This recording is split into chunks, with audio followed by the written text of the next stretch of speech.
ঘরোয়া রান্নাঘরে তোমাদের সবাইকে স্বাগত। বন্ধুরা, তোমরা কেমন আছো? আশা করি ভালো আছো। আমিও ভালো আছি। দেখো, আজকে বোঁদের একটা রেসিপি নিয়ে এসেছি। তার জন্য আমি 250 গ্রাম বেসন নিয়ে নিয়েছি। তার মধ্যে অল্প বেকিং সোডা মিশিয়ে তারপরে আমি অল্প অল্প জল দিয়ে ব্যাটারটা তৈরি করে নিচ্ছি। দেখো, ব্যাটারটা আমার তৈরি হয়ে গেছে। আমি দেখে নিচ্ছি ব্যাটারটা কেমন হয়েছে। এদিকে কড়াইতে তেল দিয়ে দিলাম। তেলটা গরম হয়ে গেছে। আস্তে আস্তে আমি ব্যাটারটা ছেড়ে দেব।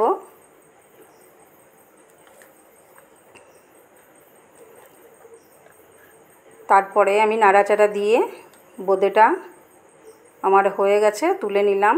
দেখো কতটা সুন্দর হয়েছে।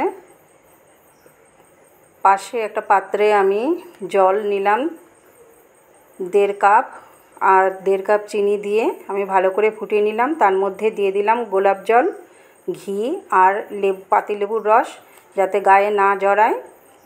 এদিকে আমি ভালো করে মিক্সড করে শিরাটার সঙ্গে রেখে দিলাম 2 ঘন্টার জন্য। তারপরে তুলে নিলাম। দেখো কত সুন্দর হয়েছে।